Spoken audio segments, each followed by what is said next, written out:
Saya berikan waktu untuk kita terus berfellowship dengan Dia, Bapak.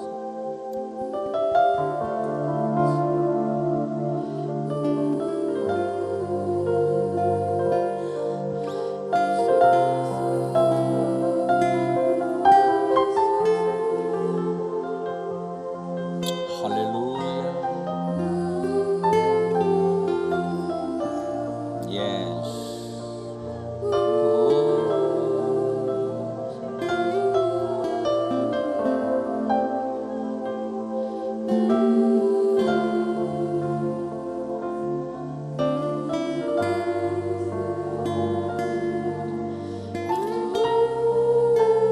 Satu hari Tuhan Yesus berjumpa dengan seorang wanita.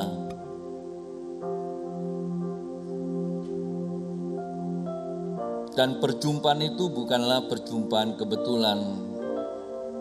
Sebenarnya perjumpaan itu menggambarkan perjumpaan kehidupan manusia.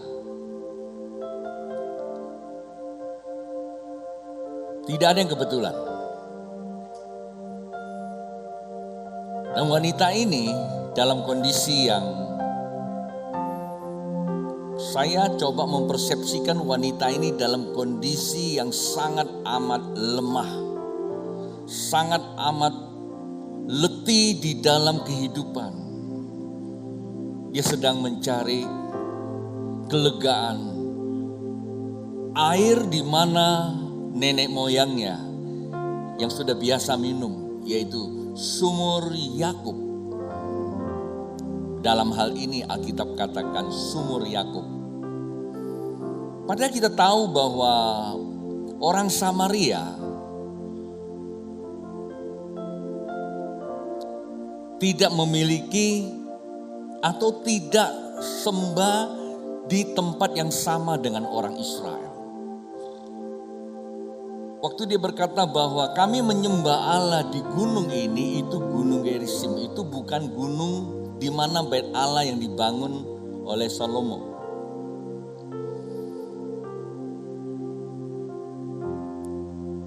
Tetapi karena dia mempunyai keinginan untuk mencukupkan kehidupannya dengan mengakui bahwa ada runtutan, ada warisan leluhur, maka dia selalu datang ke situ.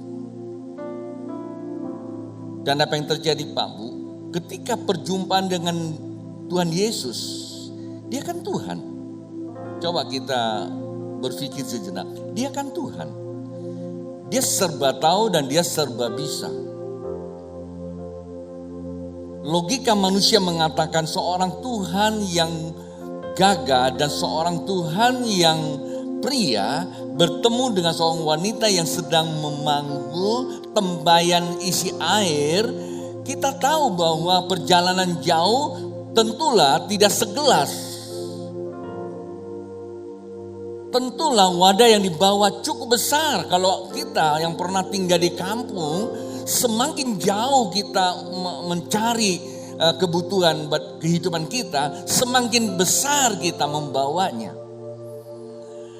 Mungkin ada yang bertanya, kok bisa? Iya, karena itu dilakukan terus menerus setiap waktu, maka kekuatan untuk memanggul barang itu pun sudah jadi biasa. Besar yang berat buat dia pun sudah tidak berat. Beban yang begitu berat menimpa kehidupannya pun sudah tidak berat karena sudah biasa. Tapi pertanyaannya, apakah Tuhan pada saat itu tahu? Dan kita semua setuju bahwa Tuhan itu adalah Maha Tahu. Tapi seringkali kita coba menggunakan logika kita, kenapa yang tahu itu tidak mau menolong dia? Minimal kalau ketemu orang wanita seperti itu yang sedang letih lesu, angkatlah tempayannya, bawalah dia ke sumur itu. Bahkan satu hal yang perlu Anda ketahui, ini yang menjadi kata kunci membuka mata batin. Berikan aku minum.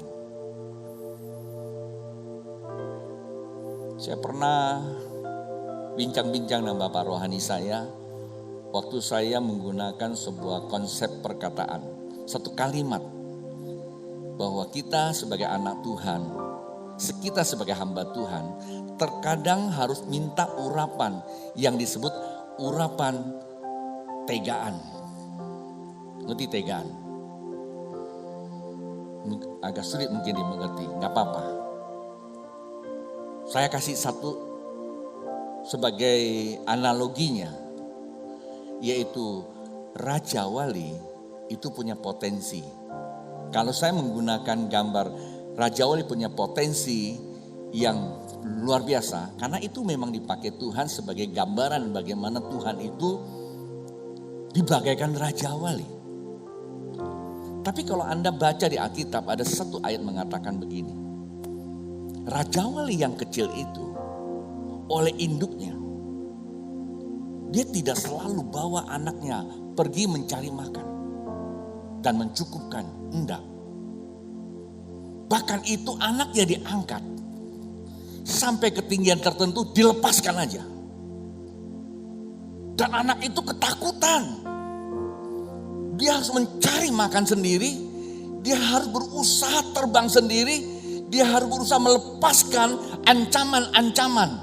Dan induknya tidak akan menolong dia. Bahkan yang lebih tanda petik, lebih teganya lagi, nah ini namanya perlu ada urapan tega. Itu dikipaskan sayapnya supaya hancurkan sarangnya, dia akan jatuh lagi. Kenapa? Karena induknya tahu sesungguhnya kamu sama seperti saya. Mengapa kamu tidak bisa sama saya? Karena kamu hidup di sebuah bungkusan rahim ibumu. Keluar sudah terblocking. Maka itu perlu digali. Pernah nonton The Lion King?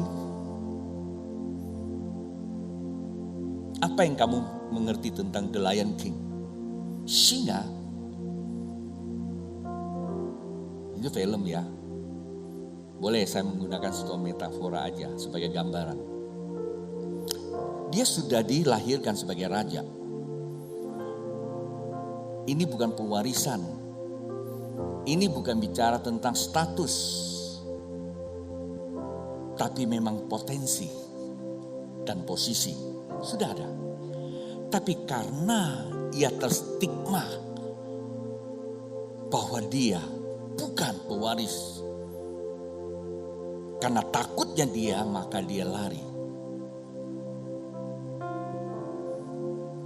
Celakanya, karena nggak didengar audio kan, pasti semua pakai gambar. Saya pakai begini udah tahu. Celakanya, dia bersekutu dengan orang-orang yang buruk dalam lingkungan. Simak Pak Bu, apa yang saya coba narasikan ini. Penting. Persekutuan itu penting. Dia berkumpul dengan orang-orang yang buruk lakunya. Maka pergaulan buruk merusak kebiasaan dia. Sehingga dia tidak pernah lagi tahu siapa dia. Dia nikmati kehidupannya. Ini film.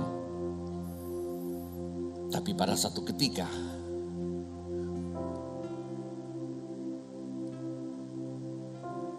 bahasa, tutur kata orang bijak punya kuasa.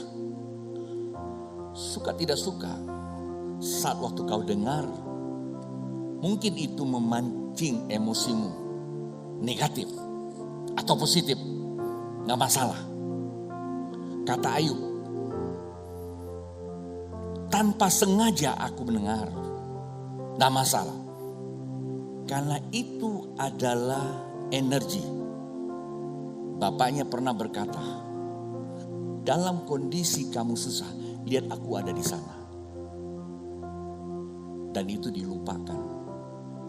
Tapi pada suatu ketika, dia sedang melihat dirinya siapa. Mungkin kalau saya menggunakan istilah inilah imago Dei. Walaupun Allah bukan kita, tapi kita menyerupai Allah. Maksudnya apa? Kita inilah gambarnya Allah. Tapi kita ini bukan Allah. Ini gedung gereja, gambar saya. Saya menggambarkan ini dengan ide imajinasi saya. Kemudian saya minta arsitek tolong distrukturkan. Apakah gedung ini mirip saya? Ngerti nggak?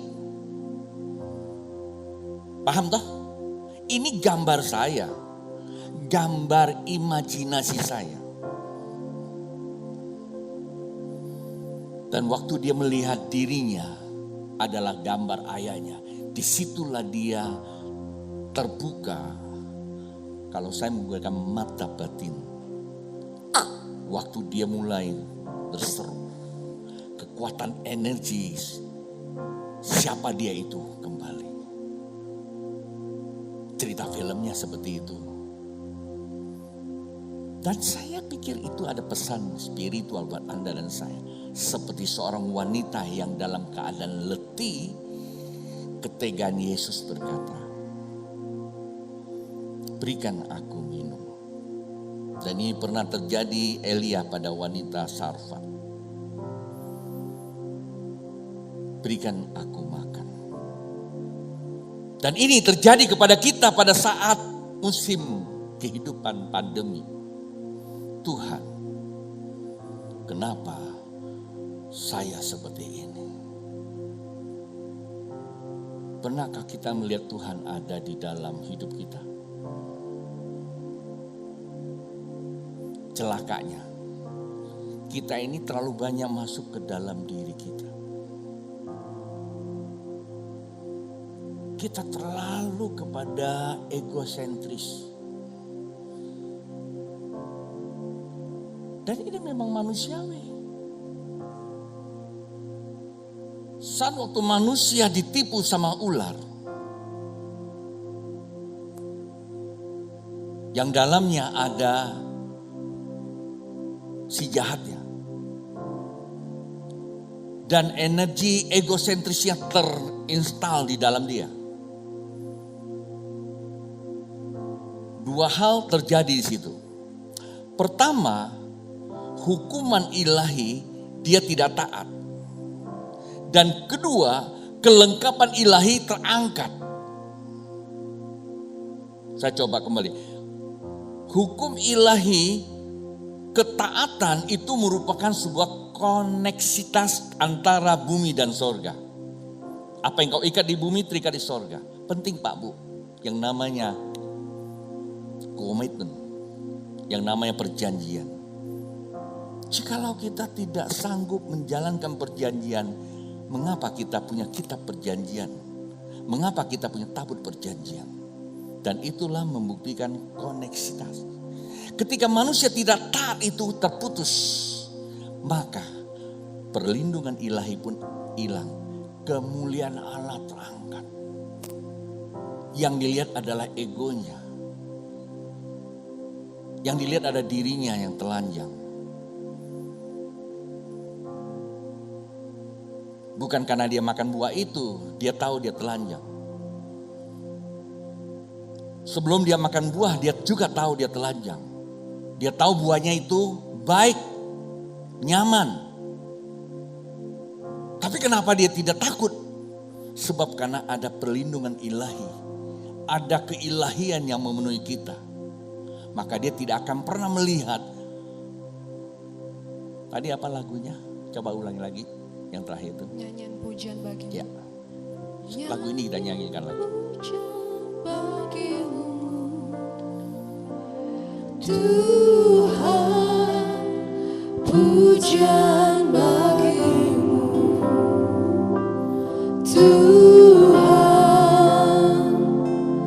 namamu besar dan layak dipuji. Nyanyian pujian bagimu, Tuhan,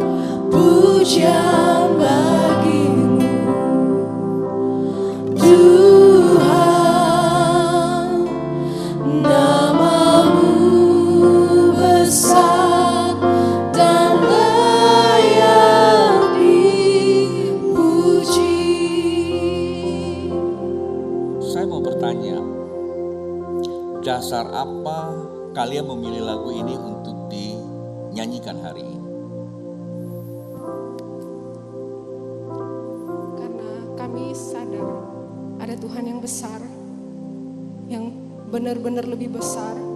Jadi mungkin kita lebih sering mikirin diri kita sendiri.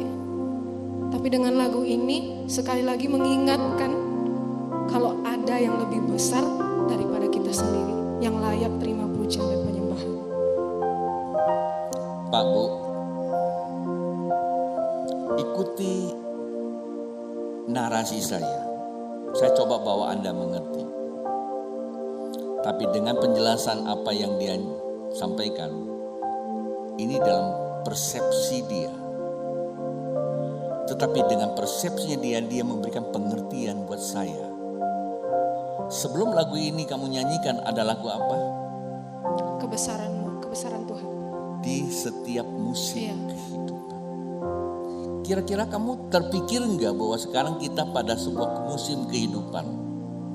Disebut apa? Pandemi. Menurut kamu susah enggak? Susah. Sama wanita Sarfat, sama dengan wanita Samaria. Buat Tuhan susah enggak? Susah. Lihat kita. Buat Tuhan susah enggak? Seharusnya sih enggak sih. Kalau Tuhan melihat kita dia nggak susah, seharusnya kita susah enggak? Inilah antara dua sisi, titik nol antara perlindungan kemuliaan dengan diangkatnya kemuliaan. Ngerti ya? Jikalau ada perlindungan kemuliaan, kesusahan jasmani kita menuju kepada kemuliaan Allah yang lebih besar. Dan disitulah Tuhan Yesus berkata, berikan aku minum. Dan waktu dia berdialog, dan di situ terjadi sebuah keterbukaan mata batin. Saya nggak tahu kalian membuat lagu ini kok susunan narasinya seperti apa yang saya sedang katakan. Mata batin, kalau saya bilang mata batin, mata hati terbuka.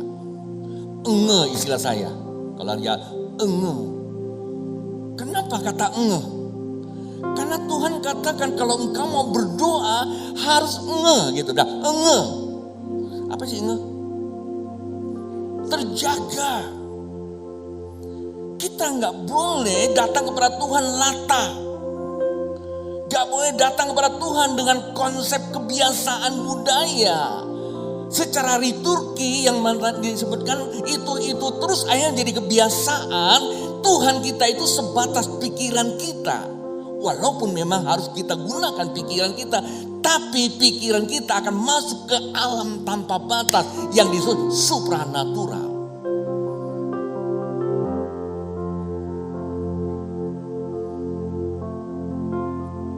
Narasi yang saya bangun, konsekuensi logis yang saya pertahankan keilmuan. Sebab saya tahu ilmu Tuhan itu paling tinggi. Kenapa kita masuk ke alam tanpa batas? Saat waktu wanita Samaria sadar, dia berkata, jikalau engkau minum air yang kuberikan, maka air itu apa? Tanpa batas. Wanita Samaria ini masuk ke alam tanpa batas. Suksesi Allah dalam manusia tanpa batas. Ketika dinyatakan dalam suksesi kehidupan, itulah disebut kerajaan Allah.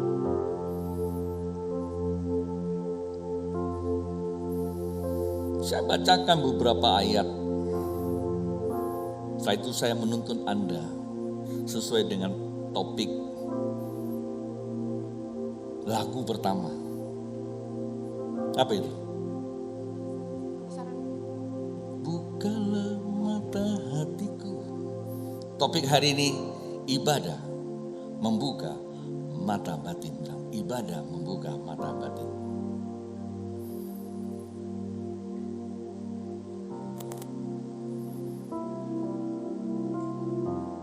Yosua pasal yang ke-24 berkata begini.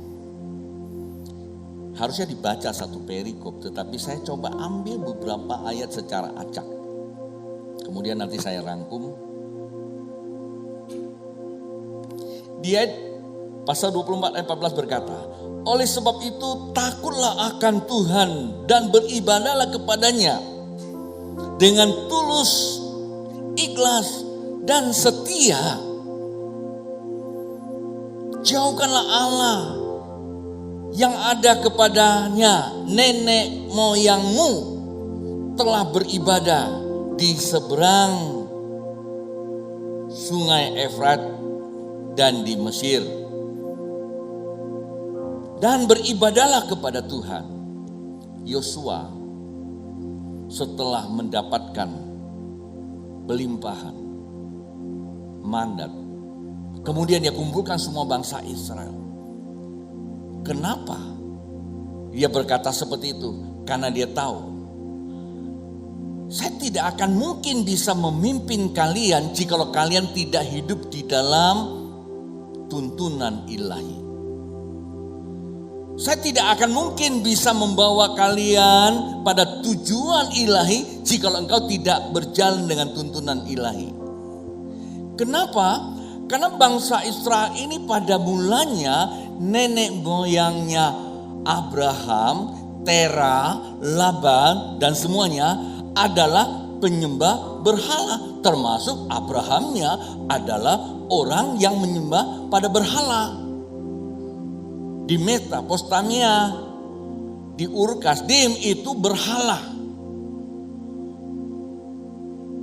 Maka kehidupan manusia cenderung akan kembali kepada manusia lamanya. Itulah sebabnya Yosua katakan, dengar, pegang, lakukan dengan setia, tapi dengan Allah yang benar. Kalau kita membaca seluruh kitab ini dari kitab pasal Yosua pasal 4, sebenarnya dia sedang menceritakan bagaimana, jadi Anda perhatikan, bagaimana Tuhan membawa nenek moyang kita hidup di bawah sebuah musim kehidupan yang tidak baik, yaitu di Mesir.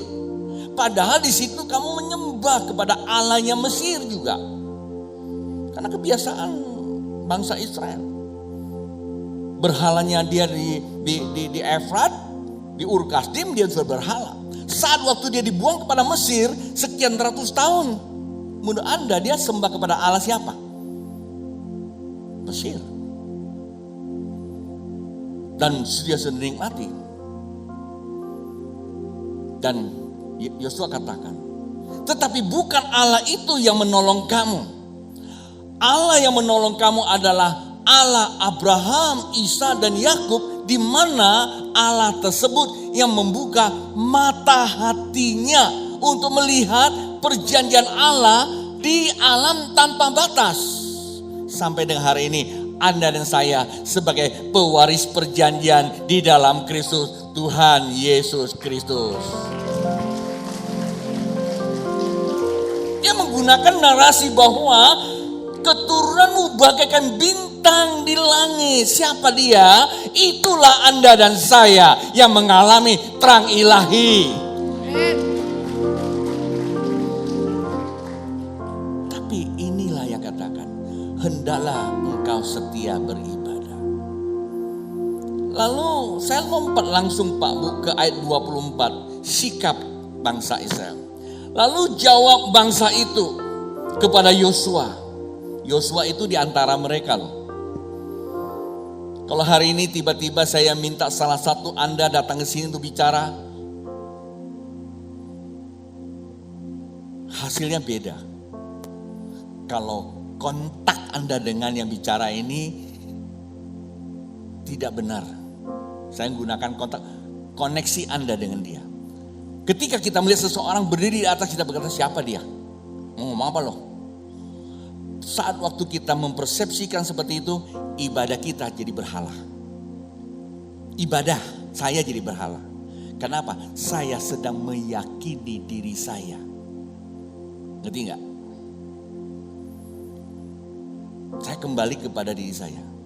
Tetapi Yosua di antara mereka, ketika ia mendapatkan mandat, kalau Anda baca seluruh ini bagus ayat ini, dia mendapatkan mandat bukan hanya sekedar utusan manusia, tetapi ada namanya impartasi. Bahasa Tuhan,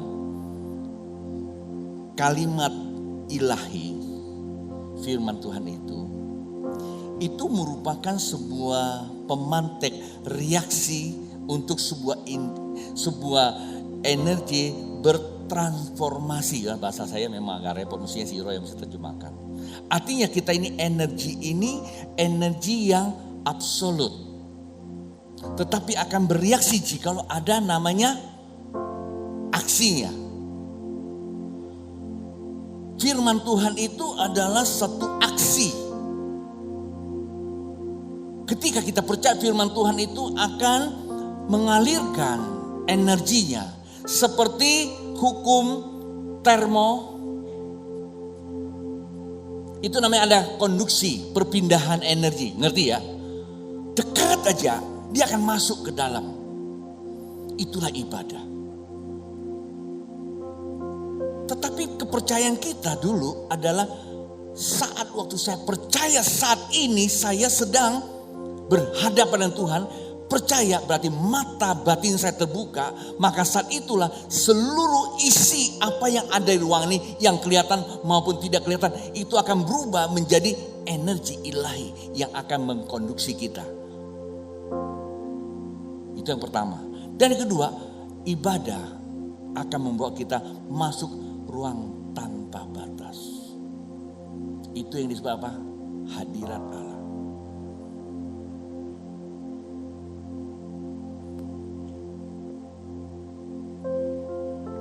Kemudian apa yang terjadi? Disitulah kita akan melihat siapakah kita. Bagaimana pesan Tuhan buat kita jalankan. Nah, ayat yang tadi kita bacakan sudah saya baca ya. Ayat 24 itu. Lalu jawab bangsa itu kepada Yosua, kepada Tuhan Allah kita kami akan beribadah dan firman-Nya akan kami dengar. Shema Israel. Hai bangsa Israel, dengarkanlah Allah. Shema Israel. Itu cuma dibacain loh sama si Yosua. Cuma dibacain aja loh. Tetapi seluruh bangsa Israel itu langsung menangkap. Mata terbuka. 2 ayat. Perhatikan. Dan saya membawa Anda masuk ke ruang tanpa batas. Sekali lagi, 2 ayat. Memperlihatkan bagaimana seseorang mengalami yang namanya ibadah, terbuka mata batin. Kemudian dia bisa masuk ke ruangan hadirat. Bukan lagi menjadi rutinitas, tapi persekutuan ilahi. Ketika itu terjadi, suksesi apa? Kalau saya gunakan suksesi itu kan kayaknya kan duniawi banget ya. Apa yang akan terjadi? Ya ini. Dia 31, orang Israel beribadah kepada Tuhan sepanjang zaman Yosua dan sepanjang zaman para tua-tua yang hidup lebih lama daripada Yosua dan yang mengenal dengan segala perbuatan yang dilakukan Tuhan bagi Israel. Begini, perhatikan saya ngomong. Mereka ibadah, mereka tutup dengan apa yang mau diinginkan akan terjadi. Sebab yang terjadi pasti. Walaupun belum terjadi, itu pasti. Tetapi mereka rema, ingat yang sudah pernah terjadi sepanjang sejarah. Itu yang membawa mereka tetap dalam runtutan, konsisten. konsisten bilang. Niat yang konsisten, saya singkat jadi Niko. Niat yang konsisten. Niatan dia ingin berjumpa dengan Tuhan. Kamu dengan tolak ukur apa? Kita ingin berjumpa dengan Tuhan, kita ingin mengalami hadirat Allah. Tolak ukur kita apa? Tolak ukur bukan pengalaman orang, tetapi sesuatu yang sudah tertulis di Alkitab. Kalau Alkitab mengatakan bahwa suatu ketika bangsa Israel atau para murid Kristus di loteng itu, waktu mereka satu hati, tercapailah sebuah kesepakatan, mata batin mereka terbuka, mereka lihat api dari sorga turun bagaikan pijar api. Pertanyaan saya, apakah itu sebuah dongeng? Pertanyaan kedua, apakah itu bisa terjadi di masa kini? Bisa atau tidak? Tetapi apakah kita bisa alami apa yang terjadi di masa lalu? Karena perbedaan antara 2000 tahun itu cuma hidup kita. Keilahian gak bisa dibedakan oleh waktu. Jikalau kita melihat kembali pada saat itu, energinya pasti ada di masa kini. Pengalaman yang dialami orang-orang sana itu pasti akan dialami oleh Anda yang hidup dalam ruang tanpa batas itu. Kita dibatasi oleh waktu, Pak Bu. Begitu dengan pandemi, kita sudah ketakutan. Walaupun itu realita. Tapi realita Allah melebihi realita apa yang sedang mengancam kita. Bujangnya Elisa pernah menghadapi sebuah realita. Ketakutan kan? Tetapi realita perlindungan ilahi melebihi pada realita kehidupan. Ketika mereka memasukkan dimensi ilahi mereka, bahwa Allah yang sudah memimpin nenek moyang kami, walaupun engkau Yosua anak kemarin, tetapi yang kau sampaikan firman Tuhan hari ini, saya bukan percaya pada kamu, tetapi saya percaya firman yang keluar dari mulutmu adalah keilahian Allah. Dan hari ini kita mau berkata, bukan karena gereja Sungai Yordan, bukan karena khotbah kita, bukan karena musik, tapi firman Tuhan berkata bahwa dia hadir karena Anda perlukan dia. Yes. Dengan logika gimana? Saya mesti jelaskan. Konsekuensinya cuma satu. Alkitab saya mencatat. Terkembali lagi Anda mau lakukan atau tidak. Dan suksesinya saat yang kedua.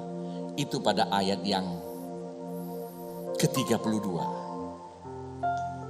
Setelah 31, 32, tulang-tulang Yusuf yang dibawa orang Israel dari Mesir dikuburkan mereka di Syekhem, di tanah milik yang dibeli Yakub dengan harga 100 kesita dari anak-anak Hemor, bapak Syekhem, dan yang ditentukan bagi Bani Yusuf menjadi milik pusaka mereka. Kira-kira menurut Anda saya mau bicara apa nih? Kan tanpa batas kan, betul enggak?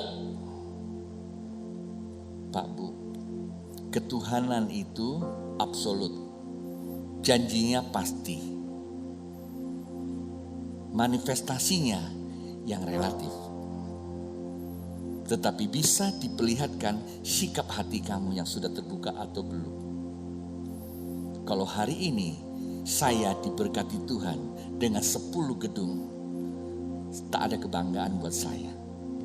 Sebab di luar sana ada yang lebih dari gedung saya punya. Kalau saya mau bilang Tuhan, itu hanya pengakuan saya. Tetapi orang yang punya suksesi ilahi yang dinyatakan dalam kerajaan Allah, dia ingat pesan ilahi. Yusuf tidak layak mati di Mesir. Kita nggak punya kelayakan sedikit pun untuk mencela pendahulu kita. Apa yang dia katakan haruslah kita teruskan. Itulah orang yang bijak dan orang yang berhikmat. Kemarin saya bilang sama teman-teman, Saya masih ada utang sama Om Yos. Belum saya selesaikan. Dan selama utang ini belum saya bayar, rasanya saya tidak mau tinggalkan dunia ini membawa hutang.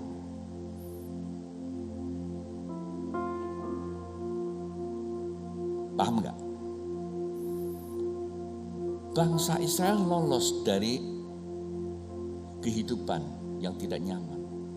Tetapi begitu mereka mengalami kenyamanan, dia tahu Yusuf harus dibawa perjanjian.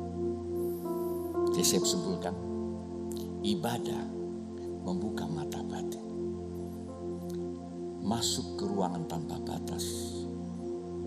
Meningkatkan konsistensi kita kepada Tuhan.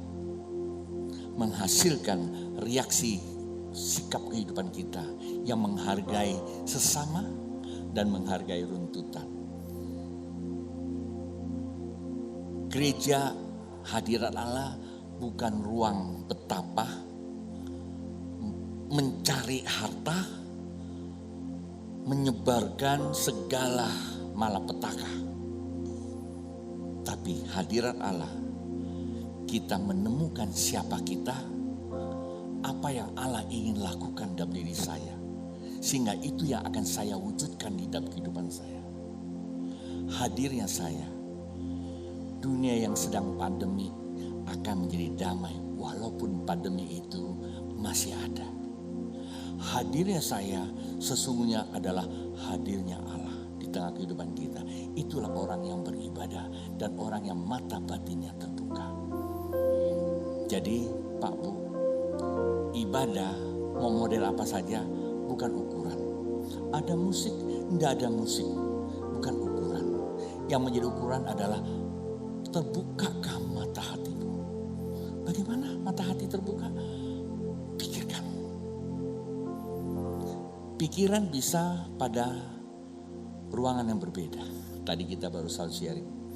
Pada waktu yang sama kita bisa berada di ruangan yang berbeda. Waktu saya lagi belajar, lagi kuliah atau lagi apa saja, saya sedang menatap dosen mengajar. Ketika pengajarannya saya tidak terlalu tertarik, maka pikiran saya bisa pindah ke sebuah ruangan lain untuk mengalami peristiwa itu. Inilah yang dikatakan mekanika kuantum. Logika bisa diterima, tetapi di alam roh kita bisa masuk ke alam hadirat kalau kita berpikir bahwa itu Allah ada. Dan kita percaya kita bisa merasakan energinya. Dan perasaan itulah yang akan menstimulasi kita mengalami namanya impartasi. Ketika Anda nanti masuk, ketika Anda di alam, sensasi-sensasi ilahi terjadi, itu urusan masing-masing punya kepekaan. Bukan si A, bukan si B. Tangan terangkat. Katakan. Mulialah namamu Tuhan, berkat-Mu atasku melimpah. Mulialah namamu Yesus, Kau layak terima pujian tertinggi. Mulialah namamu Tuhan, berkat-Mu atasku melimpah. Mulialah namamu Yesus, Kau layak terima pujian tertinggi. Kudus, kudus, kuduslah Tuhan. Suci, suci, sucilah Tuhan. musik mereka menjadi Pak Bu. Waktu Anda berkata, mulialah nama-Mu Tuhan. Kamu bisa pikirkan enggak kemuliaan Tuhan? Jikalau kamu bisa memikirkan, pasti kamu bisa merasakan kemuliaan itu bukan di pikiranmu, tapi di dalam hatimu. Jikalau kamu bisa merasakan di dalam hatimu, maka kamu bisa mereaksikan dalam gerak tubuh. Dan itulah akan terjadi namanya metafisik. Mungkin sekali waktu Anda sedang mengalami impartasi ilahi yang sesungguhnya, tiba-tiba tubuh kamu akan merasa ringan, merasa mungkin lebih rileks, mungkin akan merasa kelepasan. Bisa terjadi apalagi kalau di dalam dirimu ada yang namanya energi kegelapan. Sebab di mana ada roh Allah, di situ akan terjadi kebebasan. Setan bukan ditengking, walaupun itu tidak salah. Tapi setan tidak punya tempat buat orang yang hidup di dalam kebenaran. Karena kebenaran itulah yang akan memerdekakan dia.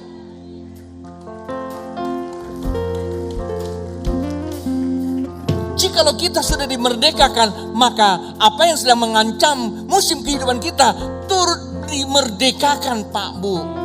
Dunia ini menjadi cemar karena pikiran kita yang sudah dicemarkan.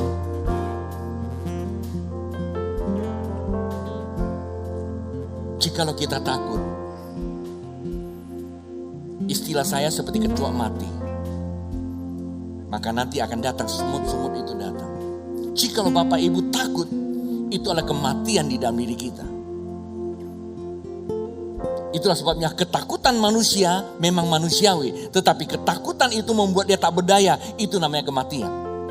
Tapi ketakutan buat kita datang kepada Tuhan, ada kehidupan yang baru, maka ketakutan itu akan menghadirkan kemuliaan. Maka takutlah akan Tuhan, itulah menghadirkan kemuliaan.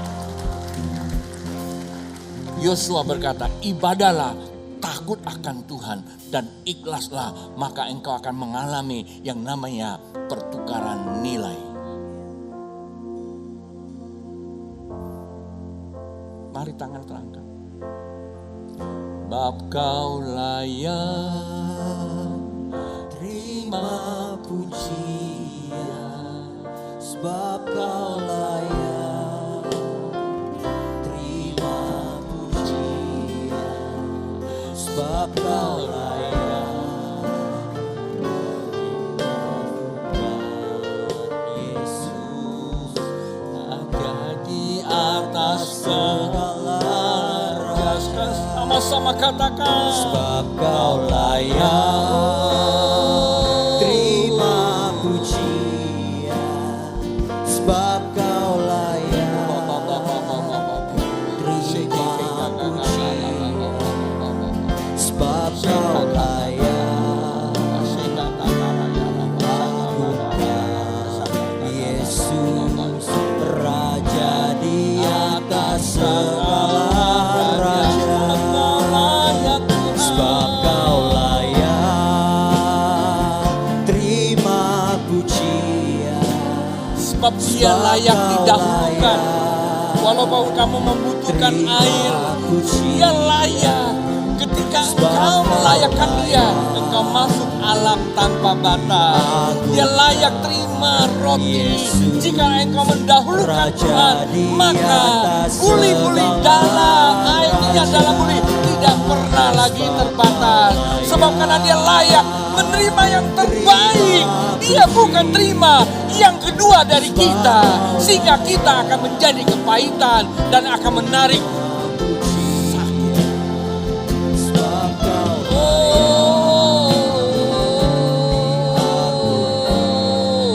Yesus Raja di atas segala, dia layak.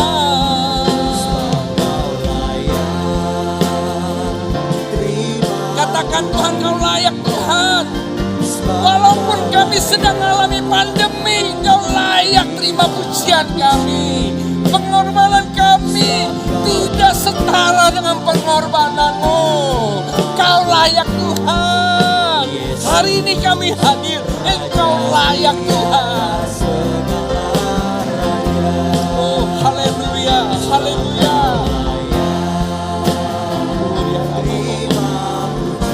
Seke kakak basa raya lama seka kakak raya lama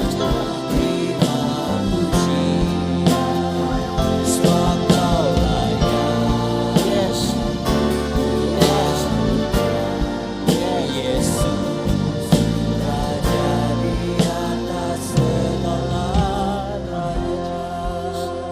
Pak U, saya mau impartasikan keimanan saya.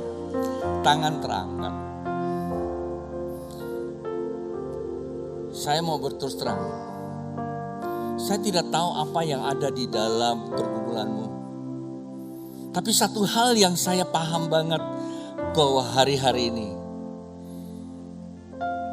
hampir seluruh sektor enggak ada yang membuat kita nyaman.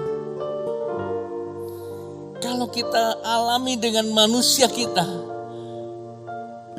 rasanya kita ini sudah berada di sebuah titik nadi yang paling akhir. Bahkan kita mudah dipancing dengan emosi bahwa inilah saatnya kiamat. Tapi perhatikan, ini kan kita pun tahu belum akhir, masih akan ada fase-fase berikut. Tapi ini pesan ilahi hari ini. Angkat wajahmu kepada Dia. Tarik nafasmu. Anggap saja engkau sedang mengambil nafas ilahi dari sorga. Sebagaimana Tuhan Yesus berkata, terimalah Roh Kudus. Sebagaimana Allah berkata, terimalah nafas kehidupan. Tarik nafas terus. Kembali kepada titik nol pandanganmu. Lihat yang terang. Gak usah lihat masalah. Gak usah lihat perusahaan kamu. Tidak usah lihat sakit penyakitmu. Mungkin kanker stadium berat. Tidak usah lagi. Lihat cahaya terang saja. Sampai terang ilahi. Lalu katakan, Tuhan, dalam keadaan apapun Engkau layak terima pujian kami. Katakan dari hatimu yang dalam, Kau layak Tuhan. Bebaskan diri setiap masing-masing dari setiap keberatannya. Sebagai wanita pria, wanita Samaria, dia berkata, Tuhan Kau layak, lebih dulu minum. Semua mau masuk alam tanpa batas, yaitu hadirat Allah, untuk mengalami impartasi ilahi. Yes, yes, yes, yes, yes.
Sebelum saya tutup Pak Bu,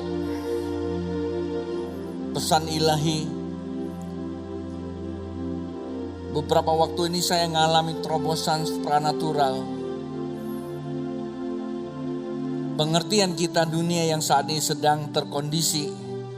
Tapi satu yang Anda pegang, alam supranatural. Api ilahi sudah mulai menyala hampir melingkupi seluruh bumi ini. Ledakan ilahi akan terjadi seluruh bangsa. Allah sedang membangkitkan umat-umat yang siap untuk menyatakan suksesi ilahi. Sebagaimana seekor burung Raja Wali yang mengalami keletihan. Tak kala dia sudah bisa terbang tinggi, ia akan berkata, "Ayah, terima kasih dengan teganya kamu. Kalau engkau tidak tega, aku hari ini enggak bisa melihat alam semesta yang indah." Kita tiap hari berkata, "Tuhan, terima kasih dengan semua yang terjadi. Saya sedang melihat sebuah pengalaman melebihi di bangku kuliah saya." Itulah orang yang bijak.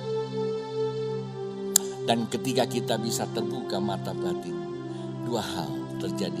Bukan karena aku, bukan karena kamu, karena surga membuat kita komitmen. Komitmen ibadah. Bukan dihalang oleh waktu.